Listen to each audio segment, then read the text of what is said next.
Parte tu semana con toda la información que necesitas en Empieza por acá, con Fran Castillo, Cristian Leporati y Marco Moreno.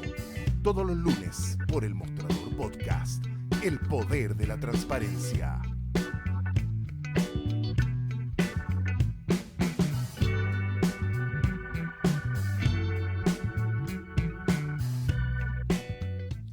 Muy buenos días, ¿cómo están? 9 de la mañana con 10 minutos. Arrancamos el programa de este lunes 4 de agosto de una manera distinta con este duelo nacional a propósito de la tragedia que ocurrió en la mina El Teniente.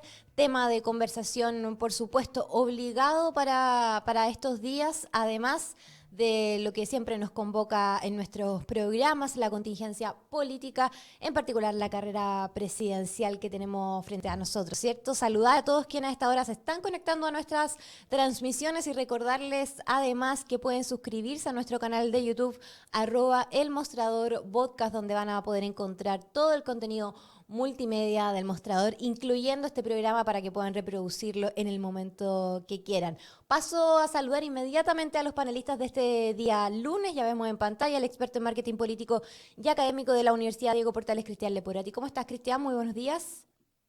Fran, hola Marcos, todo bien por acá. Hola, hola. Y ya también vemos en pantalla al director del Centro Democracia y Opinión Pública de la Universidad Central, Marco Moreno. Muy buenos días, Marco. ¿Cómo estás? ¿Cómo estás, Fran? Cristian, muy buenos días. Oye, tema obligado, decía yo, que evidentemente se escapa de la opinología que se puede hacer en los diferentes paneles que se van a llevar a cabo el día de hoy, pero sin duda también hay que recoger las impresiones, el cómo se ha visto el despliegue a propósito de lo que fue esta tragedia en la mina El Teniente, en la región de O'Higgins, que finalmente dejó a 6 trabajadores fallecidos tras este derrumbe. El presidente Boric decretó 3 días de duelo nacional. Hay varias investigaciones en paralelo, la de Codelco en particular, quien encargó una auditoría internacional tras confirmar esta tragedia, la peor de Codelco en 35 años, lo que se suma, por supuesto, al trabajo que está llevando adelante la Fiscalía, el trabajo investigativo que ya se encuentra en curso, donde ya están recogiendo los antecedentes, cámaras de seguridad, recogiendo testimonios, interrogatorios para empezar a armar el puzzle respecto a lo que pudo haber causado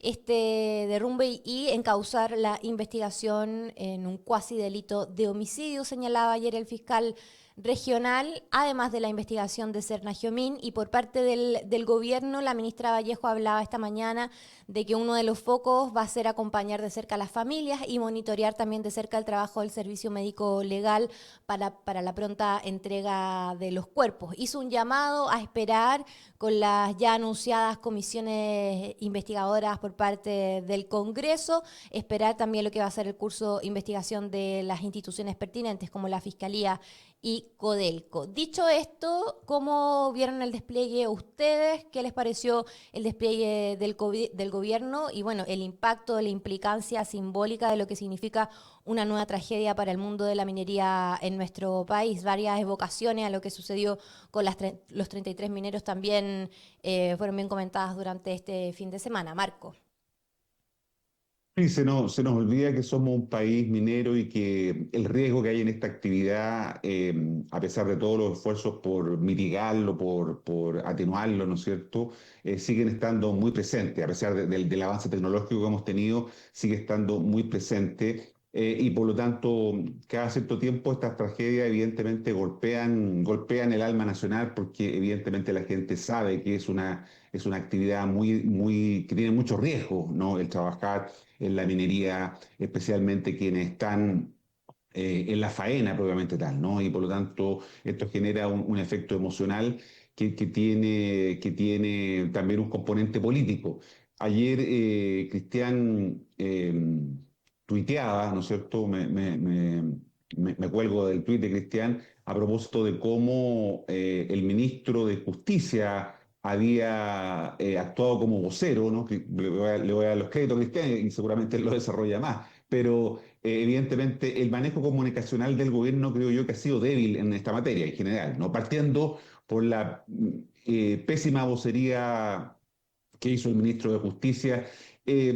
Probablemente que trató de ser muy técnico, pero le resultó de una frialdad, ¿no es cierto? Que claro, a veces también es necesario eso, pero creo que hay una línea bien delgada, ¿no? Entre el ser técnicamente riguroso, el transmitir certeza y el de alguna manera no empatizar o conectar emocionalmente, bueno, con el país, pero especialmente, ¿no es cierto?, con la familia de los mineros fallecidos. Entonces, eso creo que empaña un poco la manera en que el gobierno ha estado manejando el tema. He visto muchos actores hablando, ¿no es cierto? El presidente de Codelco, Pacheco, el ministro de Sí. Justicia, autoridades regionales, y como que no queda clara una vocería única. Entonces uno como que se pierde, no sabe muy, como ciudadano, no sabe muy bien quién es el que está a cargo de transmitir la comunicación oficial, ¿no es cierto?, en este tema. Entonces, uno echa en falta ahí una vocería única que pueda efectivamente conectar emocionalmente también con la opinión pública y especialmente con la familia, de tal manera de transmitir este sentimiento que por ahora, ¿no es cierto?, es generalizado de congoja, de tristeza de parte de la opinión pública. El problema es que todo esto va a durar muy poco, ¿no? En pocos días más van a ser otros los temas y el problema de fondo sigue estando presente, ¿no? El gobierno ha dicho que va a intentar establecer todas las responsabilidades del caso, ¿no? Recordemos que aquí está metido todo lo que es el tema de la externalización de muchas de estas actividades, la tercerización, como se le llama en el mundo empresarial, y en donde las responsabilidades siempre se diluyen, ¿no? Y por lo tanto queda esta sensación de que finalmente no se establecen con mucha claridad estas responsabilidades. Incluso leí o escuché al presidente Codelco diciendo que iba a hacer una auditoría internacional, Sí. ¿no? Entonces uno dice, bueno, llama la atención porque no hay capacidad para hacer esa auditoría en el país con la experiencia que tenemos, como decía al principio, siendo un país minero. ¿Por qué este tema, por qué tenemos que garantizar, ¿no es cierto? Y es porque seguramente hay dudas, ¿no?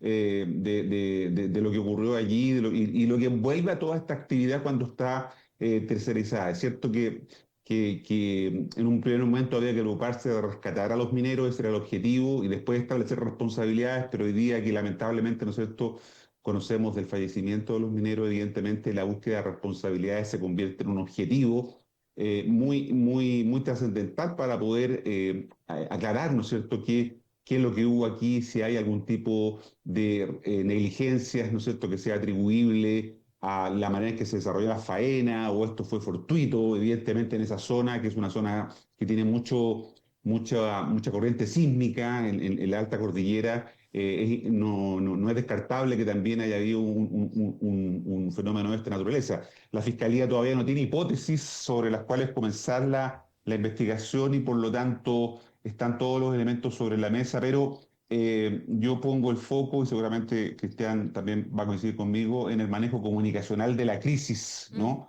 En donde se observaron varias falencias, lo que es una, ya una característica de lo que ha sido, ¿no es cierto?, el manejo del gobierno frente a este tipo de situaciones. Sí, bueno, tienes razón con que han sido varias las vocerías. Máximo Pacheco, también la ministra Williams, que de hecho habló hoy día en la mañana y desarrolló ideas en torno a la reflexión sobre las condiciones de seguridad actual, a propósito, no solamente por el tema de establecer las responsabilidades de esta tragedia en particular, sino que también porque se tienen que dar las garantías de que esto no se vuelva a repetir. Por lo demás, las faenas en la zona no van a poder ser retomadas por lo pronto, lo que tiene un impacto económico también muy relevante para la economía nacional. También vimos al gerente del teniente hablar durante el fin de semana. Cristian, ¿cómo has visto ese despliegue también? Sí, mira, es interesante lo que pasó más allá de la tragedia. Es interesante cómo fue la gestión total la gestión comunicacional de la crisis. Sobre todo cuando uno compara, por ejemplo, con Piñera y la mina Santa Ana. Se llama Santa Ana, creo, ¿no? La mina, el que quedó en la 33 ahí atrapado.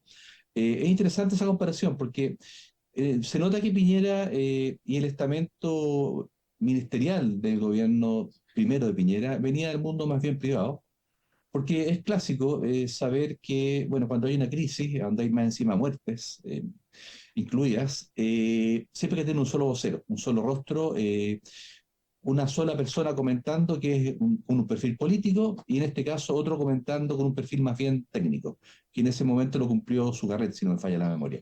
Eh, Así se hace. ¿Ah? Goldberg, que en ese momento tenía bastante peso, era bien mediático, lloró, se quebró y Piñera inmediatamente, muy intuitivamente y con mucha experiencia, lo saca y él queda como rostro, como vocero, también como una oportunidad de política, obviamente.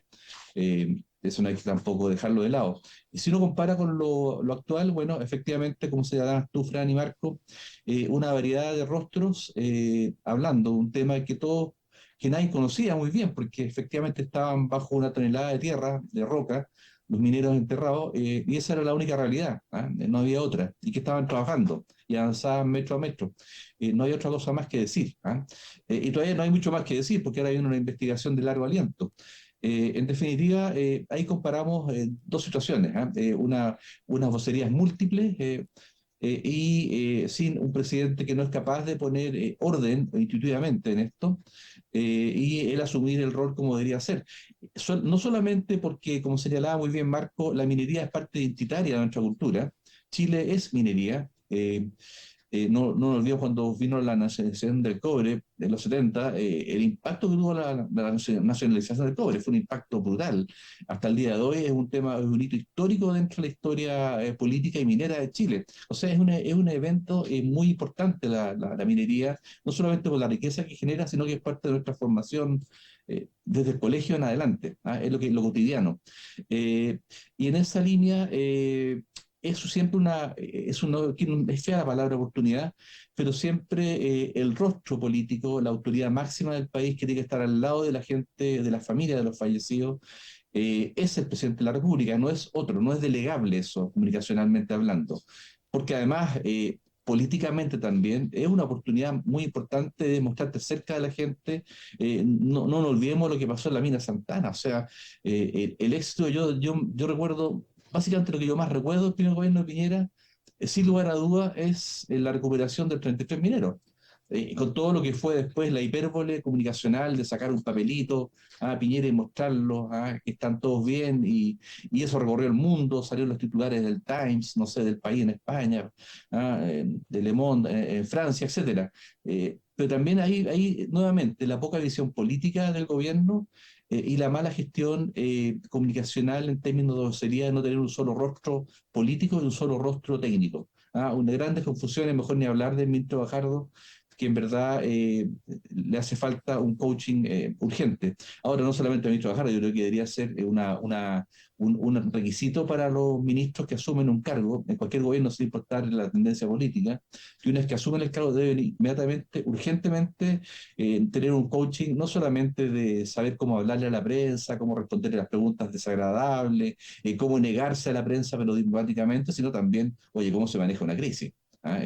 Particularmente en el rubro de la minería, en ese ministerio, donde generalmente ocurren algunas tragedias. Por suerte Chile tiene poca accidentabilidad, o sea, no hay que hacer tampoco de esto una generalización. Recuerdo que la última crisis importante que tuvo el teniente, la mina del teniente, fue el año 1945, que a través de un incendio murieron más o menos 355 trabajadores que murieron asfixiados, pero por un incendio. Eso fue fue una matanza horrible, gigante, quizás la más grande que ha tenido Chile, no tengo datos históricos al respecto, pero desde el año 45 que no había pasado algo así en la mina del Teniente, o sea, habla de una buena gestión y como señalaba Marco, inevitablemente estar bajo tierra a más de 1000 metros es una experiencia de alto riesgo. A mí me ha tocado personalmente estar en la mina en Potosí, en Bolivia, en la mina que se llama el Cerro Rico. El Cerro Rico es muy famoso porque es el cerro donde sacaba la plata a España, que después le causó la inflación a España, pero es un cerro que todavía sigue operativo y uno se mete adentro de esta mina gigante que tiene siglos de historia, siglos sacándole mineral, los pirquineros ya en este momento, y es bien potente, o sea, trabajar bajo tierra, con la temperatura alta que hace bajo la tierra y expuesto, bueno, te hace además el perfil del minero no solamente un identitario con el país, sino también es identitario en términos de ser un trabajo bastante heroico. ¿Ah? No es cualquier trabajo ser minero, no es manejar un bus, no es hacer sándwich en una fuente de soda, no es trabajar como ejecutivo en una empresa o como político en el Congreso. Efectivamente, estar bajo tierra a miles de metros es un trabajo distinto, de alto riesgo y que merece todo el respeto y el aprecio de los chilenos. ¿Ah? Y en eso creo que el gobierno, para cerrar el punto nomás, creo que efectivamente no es una gestión deficiente, no, pero no es una buena gestión, Ujú. ni en lo político ni en lo técnico. Ahora, ya para ir cerrando este tema, Marco, ¿cómo ves que desde el Congreso, en este caso, se quieran abrir comisiones investigadoras al respecto, en paralelo a las investigaciones formales que se están haciendo? ¿Podría darse un espacio para politizar el asunto? Se han también levantado solicitudes de entregar pensiones de gracia a las familias por parte de algunos diputados de la zona. Van a empezar a aparecer ese tipo de propuestas o manifestaciones, yo creo, por parte de los parlamentarios. ¿Cómo ves Sin esa duda, línea?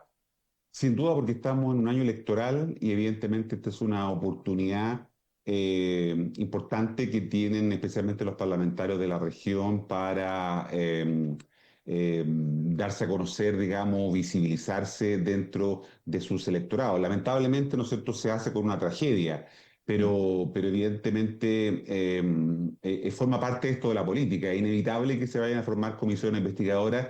Eso lo amerita, ¿no? Como comentábamos antes, esto implica, obliga a establecer responsabilidades y las comisiones investigadoras lo que buscan justamente es aclarar la situación y por lo tanto no tengo duda que vaya a ocurrir eso. Y también las otras compensaciones, creo yo, que ninguna puede alcanzar, ¿no es cierto?, la pérdida de la vida de alguien, pero de alguna manera pueden mitigar los problemas que las familias de los mineros tienen que enfrentar de aquí en adelante.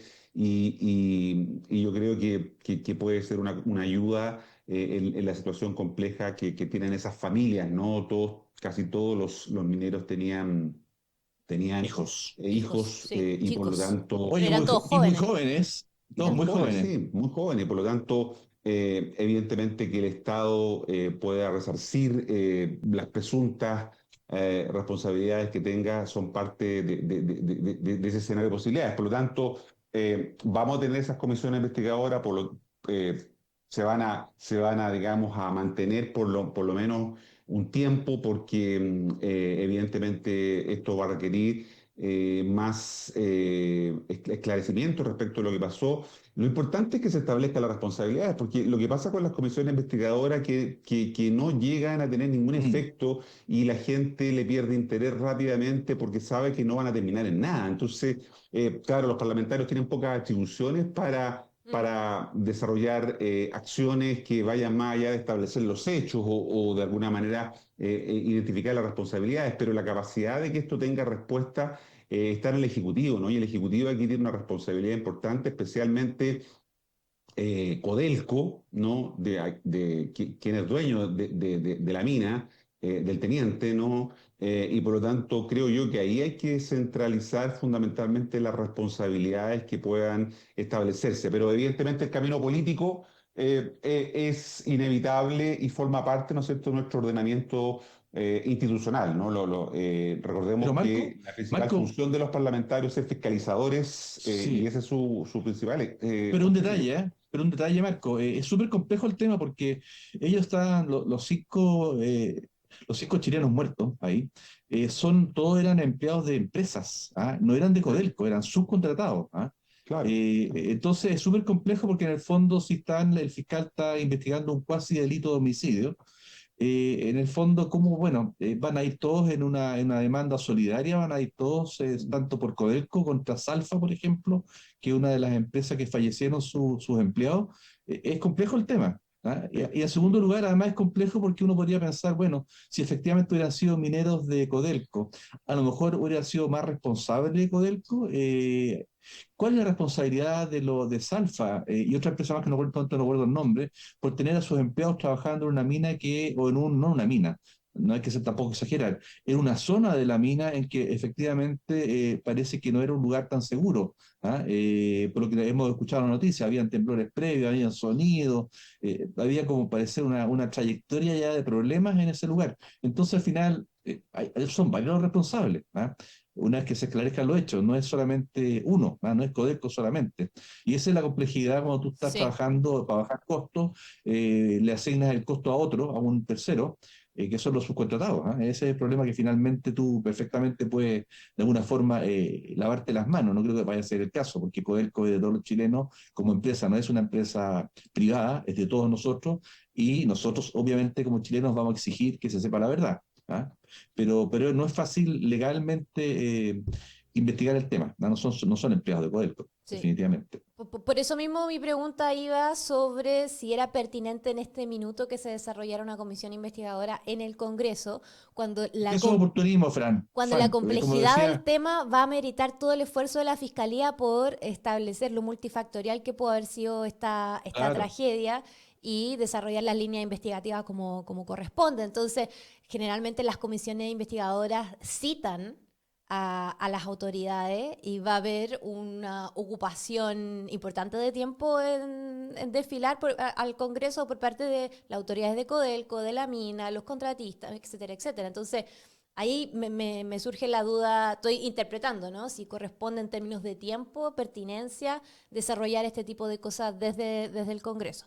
Bueno, pero vamos además a... que comunicacionalmente, Fran, perdona, para cerrar, no, comunicacionalmente generan ruido, porque estorban la investigación, obligan a la autoridad, obligan a la fiscalía a meterse en un tema que ellos mismos están investigando y todavía no conocen en profundidad. Entonces, finalmente, el oportunismo político, como señalaba Marco, de una elección en ciernes, te lleva a hacer un ruido adicional que lo único que hace es estorbar.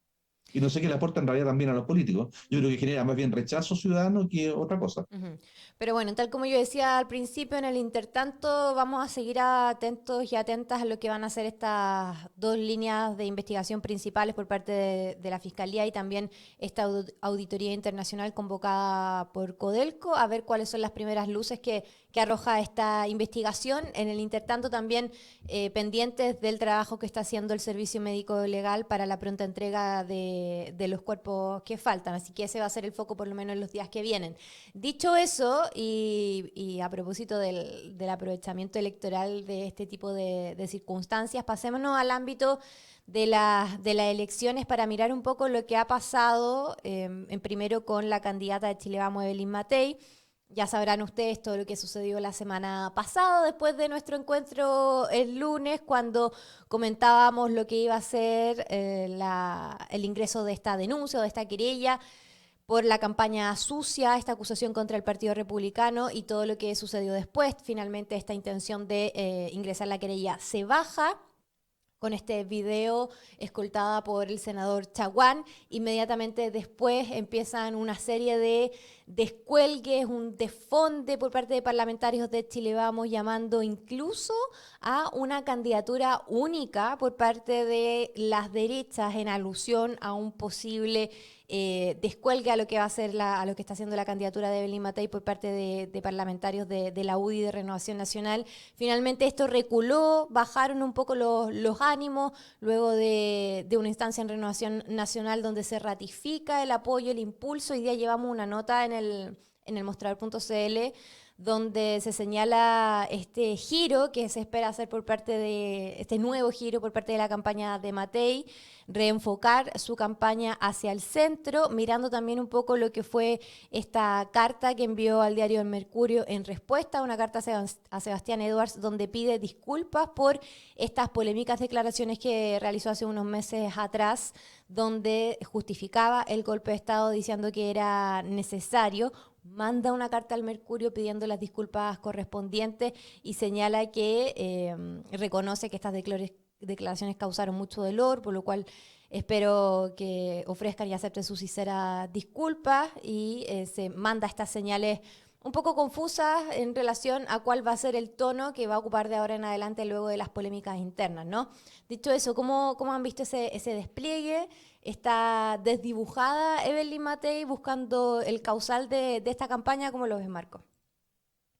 Sí, Sí, como tú señalas, ha sido una difícil semana para Evelyn Matei, ¿no? Nosotros justo pudimos comentar, porque Mm. tú nos contabas ese mismo día, el lunes pasado, Fran, sobre el anuncio que había hecho en una radio Matei de iniciar acciones judiciales respecto de esta situación que ella consideraba, ¿no es cierto?, que era una campaña digamos, que usó duros términos, ¿no es cierto?, para referirse a la campaña y establecer responsabilidades.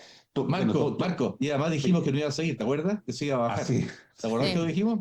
O sea, sí, claro, anunciamos un poquito eso, que está por verse, porque la encuestitis, ¿no es cierto? Tuvimos 5 encuestas este fin de semana, ¿no? Mm. La encuestitis que estamos teniendo probablemente va a poner sobre la mesa nuevamente esa discusión. En una de ellas quedó en cuarto lugar, siendo superada por Mm. Franco Parisi, ¿no? Entonces, los domingos ya los domingos son de encuesta y no son de misa, ¿no? Y por lo tanto, la nueva fe parece que de la política son las encuestas, ¿no? Porque estamos todos preocupados de lo que vayan a decir la encuesta y las decisiones se toman en función de eso. Por eso que Evelyn Matei intentó, después de una semana difícil, este fin de semana dar un reimpulso a su campaña al Consejo de Renovación Nacional, hizo un encendido discurso en un tono más moderado, ¿no es cierto?, para referirse a sus contrincantes, habló del desafío que tenían por delante, llamó a estar todos alineados. Comenzaron a salir también el fin de semana una serie en redes sociales de apoyo a su candidatura, ¿no?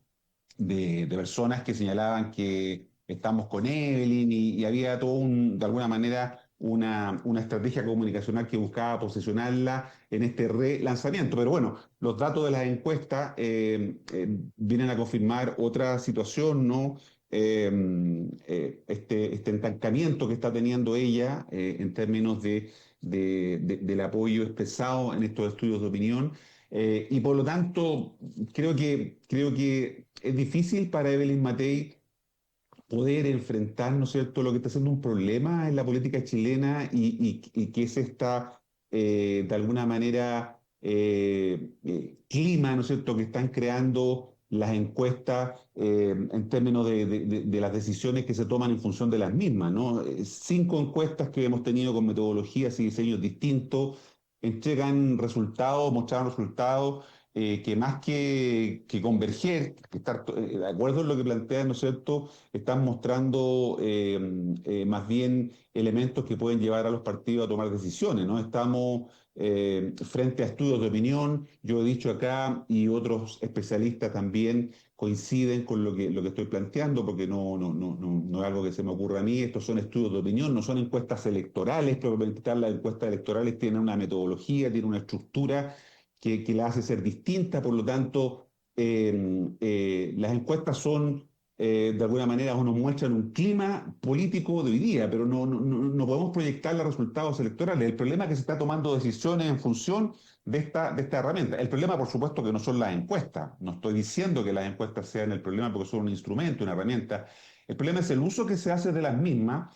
El problema es que no sepamos entender o distinguir de que estamos frente a estudios de opinión y no a encuestas electorales. Y en tercer lugar, que las encuestas se mueven en un mercado en Mm. donde alguien las demanda, alguien las requiere, ¿no es cierto? Las encuestas no surgen de manera totalmente espontánea, sino que son productos que responden a un mercado, ¿no? Y por lo tanto hay que entenderlo también en esa lógica. Lo que ocurre, ¿no es cierto?, es que están llevando a los partidos apresuradamente a tomar decisiones en base a las mismas. Estamos a 14 días de que se inscriban los candidatos a la presidencia de la República y al Parlamento. Y evidentemente las encuestas o los estudios de opinión que estamos conociendo hoy día pueden, digamos, mantener en carrera a candidatos, así como pueden bajarlos. Y como digo, son herramientas que su nivel de predictibilidad está amenazado porque hoy día tenemos mucha incertidumbre, muchas tendencias que no se manejan y por lo tanto el resultado de las mismas puede ser bastante discutible, ¿no? Pero se está tomando decisiones en base a ello. Y por eso que lo que pasa con Matei, además de sus propios problemas, ¿no es cierto?, de sus propios problemas de liderazgo, está fuertemente cruzado con esta suerte, como decía, de encuestitis, ¿no? Que está enfermando un poco nuestra democracia, ¿no? Yo creo en esto hay que ser muy serio en el sentido de que yo pondría atención en lo que está pasando con esto. Es parte del juego, se me va a decir, son herramientas que se utilizan, por supuesto, no son culpa de las encuestas, no quiero decir que sea lo responsable, pero evidentemente, y nosotros mismos aquí las hemos comentado, entonces, de alguna manera, eso también pone un signo de interrogación respecto del estado de nuestra democracia, en donde estamos proyectando resultados sin un voto en una urna y además a algunos se les parece olvidar que el voto es secreto, hasta donde sé yo, ¿no? Entonces, y por lo tanto pondría también un signo de interrogación respecto a lo que está pasando con las candidaturas presidenciales a propósito de la encuestitis que estamos observando en el último tiempo. Oye, pero Ahora la encuestitis marcó parte, bueno, con el plebiscito del 88, ¿no? Cuando se intenta manipular a través de una encuesta los resultados de prevenir o predecir los resultados de la elección, ¿se acuerdan? Que es dada por ganador, pero por lejos al sí y no era así. ¿Ah? Yo creo que de ahí en adelante, bueno, la encuestitis es parte de nuestra cultura, de nuestra identidad también política, comunicacional, y inevitablemente es eso. Ahora, a mí de las encuestas en general me llamó mucho la atención respecto a lo que estamos hablando el fin de semana de la Academ, el cuadro que te habla del rechazo, ¿ah? El rechazo de los candidatos. Matei tiene un 59% de rechazo. Jara un 60% y Kast un 51% de rechazo. O sea, estamos hablando de una candidata que causa bastante malestar. ¿Ah? La gente jamás votaría por ella, quiero decir. Esa era la pregunta que se hacía en la encuesta, y un 59% jamás votaría por Matei. Ahora, ¿por qué no jamás votarían por ella? Básicamente, para ir al fondo del asunto, por un tema de convicciones. Yo me acuerdo cuando Piñera hablaba que él votó por el no, después en su primer gobierno habló de los cómplices pasivos, ¿se acuerdan? Que generó un gran impacto, un gran ruido en el sector de la derecha. Eh, Esas convicciones que tenía Piñera yo no las veo en Matei, un día para un lado, otro día para el otro. ¿Ah? Totalmente manipulable, porque en esencia no es eso en voluble. realidad. Claro, En en esencia esencia no no. es lo que era Piñera en términos de la derecha o centro derecha que buscaba representar. Claro, pero ella dijo que era piñerista, la pareja de Piñera, la viuda de Piñera, también dice que ella es ella el mejor representante del piñerismo es Matei, aunque después dijo hace unos días atrás que ella votaría por Kast en una Segunda segunda vuelta. vuelta. Claro, entonces yo creo que el problema de Matei son las contradicciones permanentes. Ahí está, la falta de convicciones. ¿Cuál es la convicción de Matei respecto a los muertos, a los asesinados durante la dictadura? La convicción de Matei dura en la primera hasta fines de los 70, porque hasta ahí justificó las muertes y después ya no, en los 80 ya no, ahí ya se dio vuelta la chaqueta. Quiero que es eso, o sea, los derechos humanos son volubles, son circunstanciales, no tienen una esencia, un fondo, un etos permanente. No, parece que no para Matei. Y eso le pasa en todas las cosas. No tiene un discurso, y eso que importaron un especialista en marketing político de Ecuador. También trajeron al filósofo que yo siempre lo respeto mucho, muy inteligente, que Hugo Herrera, Llegó que es ahora, profe de la sí. Universidad de Oporto. Llegó ahora un poco, quizás, no sé, si para hacerlo callar o para apoyar finalmente a la candidatura. Tengo mis dudas al respecto, soy más en eso, más malvado, Era bien no, soy un crítico, poco estaba bien escéptico. crítico, Hugo, a Sí, mí pues también, digo, yo lo entrevisté también, estaba bien, yo diría que con una especie de rabia por el curso que estaba tomando la candidatura, decía, pero ¿por claro. qué? ¿Por qué? Y ahora yo creo que está No, ahí, y disparaba por sí, Twitter, disparaba por los diarios, por todos los sitios, lo llevaron para adentro para tranquilizarlo un poco, ¿ah? Y puede para que no ser, moleste. puede ser. Pero bueno, te cuenta, en el fondo el problema es la convicción. ¿Ah? El problema es la convicción que no tiene convicciones claras. Ahí está el Además fondo de la que, candidata. además que yo creo que a propósito de la encuesta, más allá de lo que se comente o se deje de comentar, el problema es que no se sostiene con convicción una estrategia a pesar de lo que las encuestas vayan arrojando semana por semana. Y en términos de relato, los mismos presidentes de partido tampoco se manifiestan convencidos de la estrategia que están llevando adelante, sino que más bien las vocerías se encargan de reafirmar o no, desdecir o no, especular o no, en función de lo que la candidata está haciendo o no está haciendo, pensando en lo que sucedió la semana pasada, Oye, también... Fran, mira, Sí, Fran, se trajeron a un especialista de Ecuador que destruyó al expresidente Correa en las comunicaciones, en la campaña, lo hizo pero pebre, siendo muy agresivo. Y lo trajeron a él, más o menos llegó a Chile hace como 3 semanas a dirigir la campaña más comunicacional de la candidata. Y claro, de ahí justamente vimos un cambio, vimos mucho más agresividad en ella, un enfrentamiento con el enemigo o adversario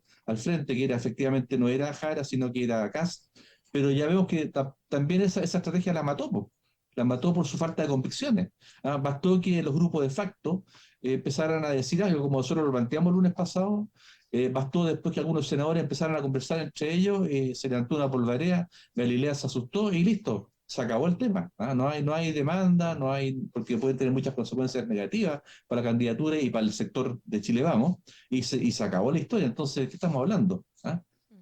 Ahora, Totalmente mientras, poco claro. mientras tanto, Marco, ¿cómo ves la proyección de lo que podría ser el despliegue de Matei en los próximos días, teniendo al lado, no al frente, a José Antonio Kast, quien sigue liderando las encuestas, se mantuvo más bien tranquilo, lograron, entre comillas, sacarlo un poco del relato oficial que estaba llevando adelante, pero porque, bueno, el Partido Republicano tuvo que salir a responder las acusaciones de Evelyn Matei, pero hasta ahí nomás quedó todo.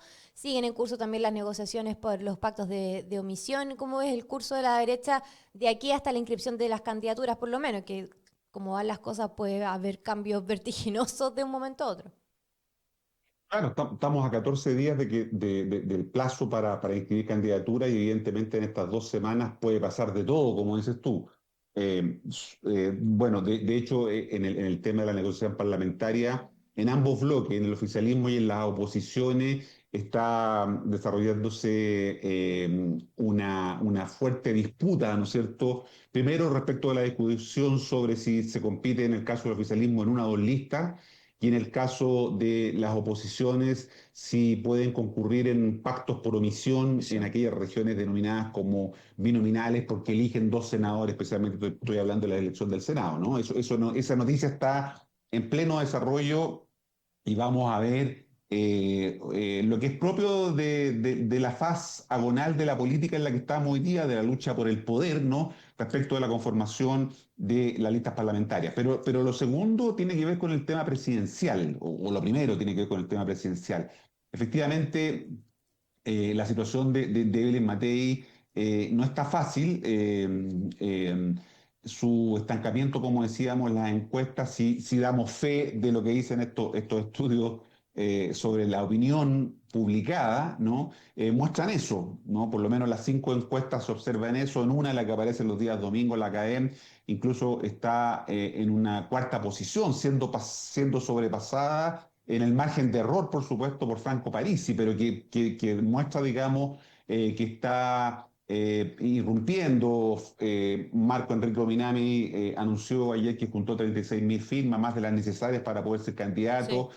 y que tanto Mike Nichols como Artés están a 5.000 firmas de cumplir con la meta. Entonces, evidentemente, esos tres probablemente, bueno, Marco Enrique Minami, según él ha dicho, estaría en la papeleta y falta por resolver lo que pasa con Mike Nichols y Artés, lo que de alguna manera hace que el escenario presidencial comience a generar preocupación más allá de lo que suponemos en la derecha, a propósito de tu pregunta. Yo creo que ahí hay muchas dudas, ¿no es cierto? Muchas críticas. Intervienen actores como los empresarios, comentamos el lunes pasado lo del Carta, ¿no?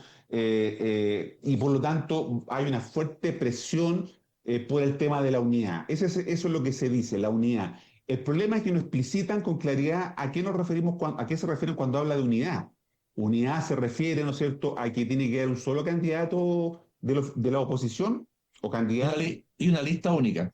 y una lista única. Eso es. Sí, La eso es. unidad es que se depongan las candidaturas de Matei, de Johannes Kaiser, para que corra libre la candidatura de José Antonio Kast. Esa presión va a ser fuerte durante estas 2 semanas. Por eso que la estrategia de Matei de reposicionamiento, de que Matei no se baja, creo que ese es el eslogan que había en redes sociales, en el hashtag Matei no se baja. No sé, es lo mismo que tú tenías algunas semanas atrás también, Kaiser no se baja. Son cuestiones que tenemos que dejar ahí stand-by, porque no sabemos si eso se puede concretar. Hasta el 18, como digo, faltan 14 días muy duros en política, son Mm. estos días que son previos a las inscripciones y por lo tanto pueden pasar muchas cosas, no hay que descartar nada, porque hay en la derecha especialmente hay mucha preocupación en relación al tema presidencial, ¿no? La señal que han dado los empresarios que si no hay acuerdo en el tema presidencial, los recursos se van a destinar a la campaña parlamentaria, ¿no? Para tratar de tener un cerrojo que sea en el Parlamento, ¿no es cierto?, para poder tener mayor control de las ideas que ellos creen, ¿no es cierto?, que son las que deben mantenerse, y por lo tanto podrían dejar de lado el tema presidencial y eso, claro, es una preocupación para las campañas como la de Matei, por ejemplo, que necesitan recursos, y la de Kast necesitan recursos para poder enfrentar lo que será los próximos 110 días, creo que estamos a 110 días de la elección presidencial, ¿no? Que son bastante, ¿no es cierto?, vertiginosos también. Sí, Mm. me acordé de la entrevista que dio, creo que fue ayer, el empresario Nicolás Ibáñez, donde dijo que la elección presidencial era lo secundario y lo más importante eran las listas parlamentarias. Enviando Obvio, mensajes también obvio. en la línea con la carta al Mercurio. Encuentro Eso que fue un mensaje, oye, fue un mensaje que vino desde Londres, ¿ah? Donde vive el personaje que tú estás hablando. Encuentro que el eslogan en sí mismo de Matei no se baja ya está mal. Es como, en sí mismo es una mala Claro, frase. Como que claro. por más que busque ratificar algo, como que ya da cuenta de que hay un desfonde de por medio con esa candidatura. No sé si es tan buena cuña como para viralizarla por redes sociales por parte de los partidarios de Matei. Ahora, en esa línea de relato, ¿cómo lo ves tú, Cristian? Aquellas cosas sobre Oh, es las cuales horrible. se puede afirmar la candidata de aquí a la inscripción para hacer una inscripción más o menos arriba en el estado de ánimo, más allá de lo que indique la encuesta en ese minuto. Yo tengo mis dudas cada vez más en estas 2 semanas que faltan de que efectivamente llegue, ¿eh? Al final. Eh,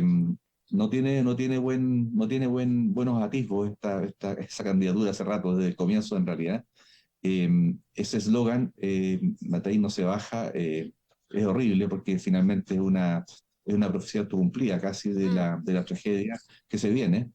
Eh, Hay que entender que la derecha, a diferencia de la izquierda, culturalmente hablando, es muy homogénea. El mundo empresarial está ligado intrínsecamente a sus representantes en el Parlamento, a sus partidos políticos. Eh, Hay también una endogamia ahí familiar, muchas veces de negocio. Es muy fuerte esa relación que hay. Y por lo tanto, el peso que tienen el mundo empresarial, lo hablamos alguna vez la semana pasada también en Chile, particularmente, es gigante. No es que no lo tenga en otros países, también lo tiene, pero la forma en que opera en Chile es muy abierta, es bastante directa y sincera, ¿ah? En otros países, bueno, se hace el lobby, llamadas, se encuentran en otros países a conversar, pero acá es bastante directa a la relación. Y por lo mismo, yo en ese contexto cultural, histórico de la derecha y su ligazón familiar, empresarial, veo muy difícil que ya dieron los mensajes, ya lo dijeron, queremos unidad, y unidad es básicamente un solo candidato y una lista única, no pactos por omisión.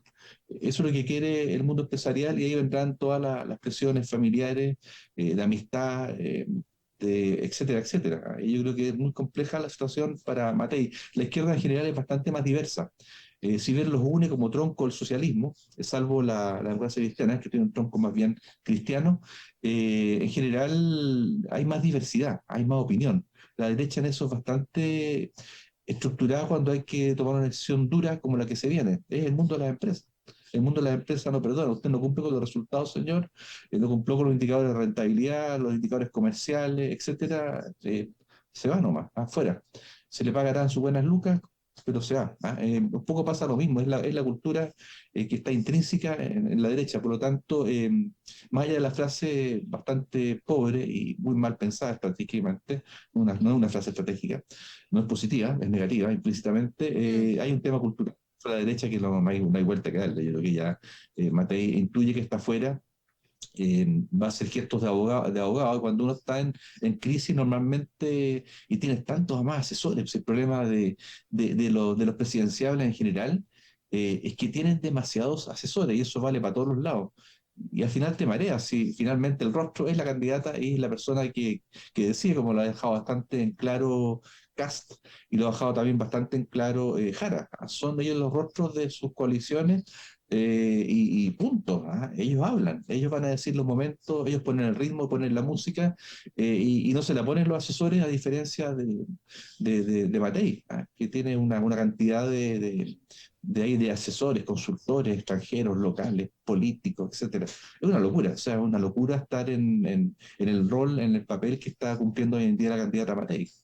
Oye, hablemos un poquito para cerrar de la candidatura de Janet Jara, que en el sentido de que son los candidatos los que ponen los tiempos. Bueno, finalmente fue la semana pasada cuando ella decidió dar a conocer su comando o esta primera parte del comando, sus asesores más cercanos, donde sin duda la máxima atención estaba en quienes están hoy día conformando su equipo económico, liderado por Luis Eduardo Escobar. Lo que más se comentó dentro del mundo de quienes fueron conocedores de estas conversaciones fue que este no era un ramillete de primera línea, sino que de tercera línea, pero no porque la candidata haya escatimado en esfuerzos por convocar a los economistas de centro izquierda, sino que por los economistas que hoy día son los pesos pesados no acudieron al llamado de Janet Jara y finalmente me resonó mucho la frase de suplentes pero competentes. Eso podría resumir un poco lo que es el grupo económico hoy día de la candidata. Y Luis Eduardo Escobar, quien estaría liderando este grupo, dio una entrevista en Pulso y dijo, Janet Jara me dijo que era socialdemócrata y que no creía en la eliminación de las clases sociales ni en la dictadura del proletariado. Un titular que se comentó también mucho en las últimas horas a propósito del curso que va a seguir esta candidatura. No sé si el término socialdemócrata finalmente le hace mucho ruido a la gente o le genera o le evoca alguna particularidad a las personas o en el caso contrario puede ayudar mucho que desde su equipo económico le estén dando este aire a socialdemocracia, al trabajo que van a empezar a realizar de ahora en adelante. Marco, ¿cómo viste esto? También pensando un poco en lo que va a ocurrir esta semana, creo que mañana finalmente se reúne Janet Jara con el senador Buenchumilla para definir la incorporación de la DC al comando, con qué figuras y en qué roles. Algo parecido, no sé si es parte de una estrategia comunicacional. Le escuché a Nicole Caldoch, que es una vocera encargada de los temas territoriales, me parece, en una entrevista en televisión, hablando justamente de esta misma idea, ¿no? Que Janet Jara es socialdemócrata. A lo mejor se está buscando instalar comunicacionalmente esa narrativa para dejar atrás, como decíamos antes, esto de que ella es la representante del Partido Comunista y con esto de alguna manera instalar ese relato, ¿no? Probablemente haya de eso. Pero respecto de lo primero que tú consultabas, creo yo que los equipos son en función de las tareas que tienen que realizar, ¿no? Este equipo tiene una tarea que es ganar en la primera vuelta, ¿no? Es un equipo que va a entregar los insumos para hacer un programa, que va, ¿no es cierto?, a llevar adelante el despliegue territorial, ¿no? Y que hay un equipo estratégico que va a validar las acciones. Por lo tanto, en función de ese objetivo, que aquí no tenemos que buscar los ministros y ministras de un eventual gobierno de Janet Jara, eso es forzar demasiado los equipos de campaña, ¿no? Este equipo de campaña no se trata del gabinete, ¿no? Por lo tanto, creo que tampoco tenemos que hacer esa lectura, sino que más bien tratar de entender que hay un equipo que tiene un desafío y un propósito y un objetivo muy claro, ganar y pasar a la segunda vuelta, ¿no? Y por lo tanto vamos a tener que juzgar este equipo en función de ese resultado y no en función, ¿no es cierto?, de los que andan buscando quiénes podrían ser los ministros de Hacienda o ministros del Interior, porque no lo vamos a encontrar probablemente en este equipo. Probablemente ninguno de los que está hoy día asuma en un eventual gobierno de cara esa función. Entonces, más bien evaluaría el equipo que presentó Janet Jara la semana pasada en función del objetivo que tiene por delante y que tiene que ser más concreto y más operativo, más enfocado en el desafío que es pasar a la segunda vuelta. No, Mm. no, no como No como Parisi, que ya dijo que Pablo Maltés, su actual vocero, iba a ser secretario general de la presidencia. Ya está armando Claro. gabinete, París. Cristian, ¿cómo? ¿Se imaginan? ¿Se imaginan eso? A mí me encanta Fellini, creo que es un gran cineasta. El surrealismo italiano también es maravilloso, pero bueno, En es un fin, chiste, no sé. en En fin. fin, ¿cierto? En fin. En fin, punto suspensivo. En fin, punto suspensivo. Cristian, para cerrar, Jara, Sí. ¿qué Mira, te a mí me pareció dejó muy lo de la preocupado. semana ¿Ah? No, pasada? a mí, no, a mí me dejó súper preocupado porque yo siento que, bueno, en comunicación política es muy importante que uno ponga la música, es parte de la estrategia, y no que en el fondo tu contendiente, tu adversario, la ponga por ti. ¿Ah? Y en el fondo, cuando la candidata Jara dice, bueno, Luis Sedado de Escobar es mi asesor en la parte económica, etcétera, Hacienda, bueno, en el fondo le está dando el UPA a lo que ha estado permanentemente diciendo la derecha y la extrema derecha a través de distintos canales y medios de comunicación sobre, oye, ¿cuál es el equipo de la candidata? ¿Ah? Yo creo que si la candidata es una candidata que es del progresismo, bueno, yo partiría básicamente por el tema de algo más cercano a los derechos sociales. Partiría por mostrar un equipo sólido en eso, partiría por mostrar un equipo sólido en todo lo que es el tema de la seguridad, y no le daría el gusto a la derecha y a la extrema derecha dándole inmediatamente un nombre que puede ser de segunda línea, pero bueno, estoy en esos comentarios, bueno, me quedo la sensación de bastante clasismo profesional por parte del economista. Bastante brutal, ¿ah? Brutal como se comportan como un sindicato en la cual ellos ponen la jerarquía Mm. y los rankings, ¿ah? Es bastante grotesco. Pero bueno, paréntesis aparte de eso, no me gustó, creo que el equipo que forma un candidato, que apoya a un candidato, es finalmente el producto, son los pequeños productitos que van saliendo en los medios de comunicación y que van generando una narrativa o una percepción de narrativa de cómo sería esa candidatura, ¿ah? En términos reales, si es que llega a gobernar. Y en ese sentido no me sorprendió para nada lo que hizo la candidata. Es poco sorprendente, es de poco impacto comunicacional, no generó conversaciones digitales ni conversaciones Mm. analógicas. Es muy, muy, muy superfluo, muy secundario, ¿ah? Yo creo que la candidata Jara en todas las encuestas sale perdiendo en segunda vuelta. Por lo tanto, yo de ella espero el riesgo, o sea, tienes que arriesgarte un poquito más. Encuentro que un equipo muy pacato, o sea, Cardoch también hizo un trabajo en el gobierno, uno puede opinar de ella como lo hizo, pero como subsecretaria, pero no sé cuál es el liderazgo, el peso que tiene ella como rostro. A mí me faltan ahí más rostros, no rostros de la farándula, como he visto algunos candidatos propuestos por ahí para las parlamentarias. No, hablo de candidatos con un peso en sus áreas, con liderazgo, con vocería en sus áreas. Fue muy plana la presentación, muy poco relevante, ¿ah? Muy poco relevante para una candidatura que va en segundo lugar Sí, y que no la tiene fácil. fueron anuncios de bien bajo perfil, así que vamos a ver, dijeron que era como unos primeros nombramientos que vendrían más, vamos a ver Entonces, si Fran, entonces mejor guarda silencio, espera un poco más y tienes un equipo más armado o con algo más interesante que contar. vamos a ver si es que más interesantes son las noticias que salgan de su reunión con Francisco Buenchumilla, a ver si es que nombres novedosos de la ADC se instalan en el comando, probablemente eso genere más conversación digital, como dice Cristian, que yo creo que es muy relevante en estos tiempos a propósito de lo que ha pasado en las últimas semanas. Ese tipo de impacto, medirlos más allá de la encuesta, puede ser un indicador interesante. Así que bueno, vamos a analizar esto la próxima vez que nos encontremos el siguiente lunes. Marco Moreno, Cristian Lepurati, muchas gracias como siempre por la conexión con la audiencia del Mostrador. Que tengan buena semana. Igual que Chao, bien. buena Buena semana. Chao, semana. chao. Chao, chao. Chao. Yo me despido también de todos y todas quienes se conectaran a nuestras transmisiones. Los invito nuevamente a suscribirse a nuestro canal de YouTube, @El Mostrador Podcast, donde puedes encontrar todo el contenido multimedia del Mostrador, como Click AM, punto por punto, empieza por acá y mucho más. Recuerda suscribirte a YouTube, a @El Mostrador Podcast. Nos volvemos a encontrar el día jueves. Que tengan una muy buena semana. Síganse informando con nosotros. Chao, chao. Esto fue Empieza por acá. Nos volvemos a ver el próximo lunes a las 10 de la mañana con todo el análisis junto a Fran Castillo, Marco Moreno y Cristian Lepurati, aquí en el Mostrador Podcast.